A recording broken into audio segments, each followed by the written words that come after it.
Hey, I know why you clicked on this video. You're me. You're me. You're struggling to hit infinite. I can tell. I can smell it, bro. I can smell it, dude. What were you at? What were you at? 98, 99, all the way back to, what are you at? 80, 88, something like that.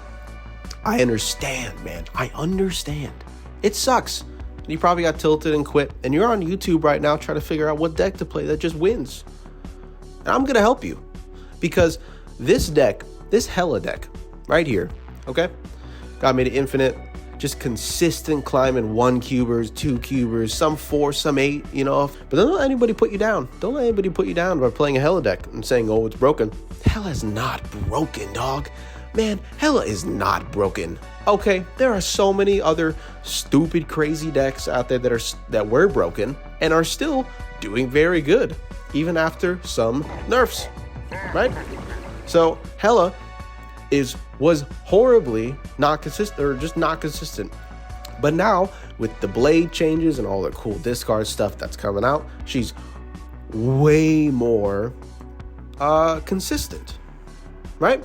And that's what I found climbing. I was just steady climbing all the way up because I was also not stupid and greedy, which I usually am. So I'm gonna teach you how to play a Hela deck to climb and just get easy cubes, and don't feel bad about playing this deck because it's good, right? If it wins, hey, it wins, bro. What are you gonna do?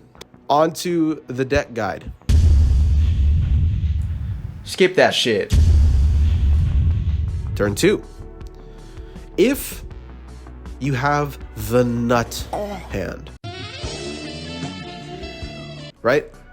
Black Knight and blade in hand with something massive on the right, preferably by tier. You want an Infinite as your main target for discard with blade in hand, Giganto as your second, just for pure stats, Magneto, because you can always bring any one of those back. Now the good thing about blade or Black Knight, if you discard something, get the power back in the form of a cheap blade, you're basically doubling your power because you're gonna bring it back anyway with Hela, right?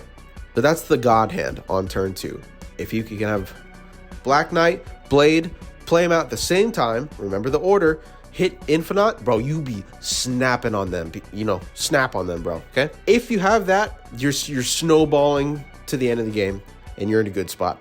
You don't want to try to discard Jubilee, Black Cat, Lockjaw, and Sif, and Hela, obviously, right? So if Jubilee's on the right, just skip 2, maybe you can put the Black Knight down if you think they don't have a Killmonger by 3, but even having priority going into 3 to make sure that you dodge the Killmongers or whatever is probably good. Turn 3, if you have Black Knight down, great. If you don't, you could either do a couple of things.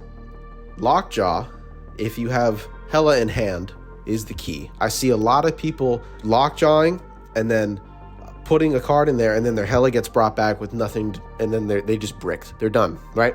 So if you have Hela in hand, Lockjaw is great to put on the board, and if you have a tracker up and you're looking at what's going on, if you have 2 of your discards in the deck, that might be coming up. So if a blade is still in the deck, right, and you're like, if he comes out, what does he hit? If it's a death, great, right? I'd roll that, right? If it's a Sif, is death in your hand? If Sif comes up, how many big cards are in your hand? What's the gamble on that? Make that decision yourself. Basically, you're just playing out the different lines in order to discard as much things as efficiently as possible to get brought back with Hela at the end. That's it. Turn 4, if you still don't have Black Knight out, it's okay. And they're snapping because you don't have anything down, that's okay. You can snowball, right? Black Knight and Sif, turn 4 can bring back a huge card, right? On 5, for the blade, it could also hit Infinite of Death. If it hits Infinite of Death or any of those, great. Black Cat's probably going to be in your deck at some point. Let it go away. Unless for some reason you really want to play that 4/9, let that Black Cat just disappear, right? Because that's a free discard. On 5, You have a couple options depending on how the game's going. You could keep throwing stuff into lockjaw if you have Hela in hand and like some of your discards to keep cycling that back in, or you can try to fish out some bigger cards with your jubilees. If you want just to make sure that there are some power that you'll probably win, throw that Dracula in a lane where you need to contest power, basically. So like guaranteed something's gonna hit in this lane, right? And then turn 6, Hela, obviously, right? You don't always have to play your blade. It's there for games when you like go into Death's Domain or whatever and all that stuff, and you're just like, I need some power here because they're gonna storm a lane. But like even lockdown decks, you don't really need to worry that much, right? Because you're just gonna fill up the lanes anyway. So, but it's guaranteed power if you need to put it there and whatever. Hela back later. Turn 6, Hela.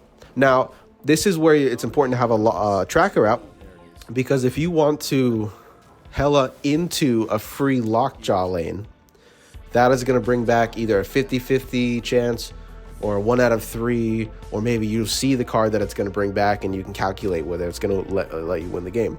If you don't have priority on turn 6, be careful, right? There's Elias running everywhere. Turn 6 Cosmos are crazy, and I have been hit by that before. It is painful, to say the least. But that's it. That's the Hela deck. And once you've discarded as much things as possible with calculation and being efficient with the lockjaw and all that stuff, you just have to pray that you win.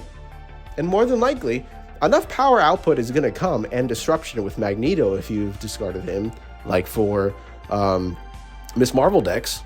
Like if you fill up a location kind of a thing in the middle, or so you put the Hela mid and fill up that location to make sure that the cards you discarded are going in one of 2 locations on the left or right, that Magneto is going to go somewhere and potentially mess up their game plan and say it was in a stormed lane. There's a bunch of like Omega Reds and all the 3 and 4 costs or whatever in there.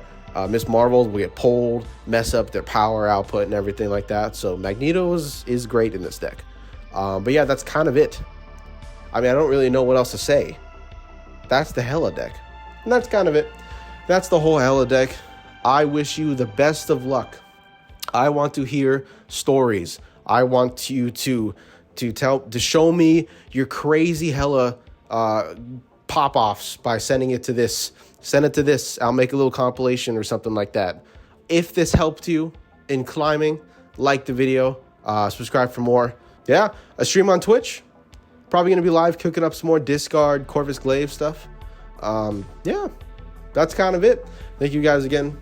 Appreciate it. If you have questions, I'll try to answer all the comments. Hit me up or hit me up on Twitch.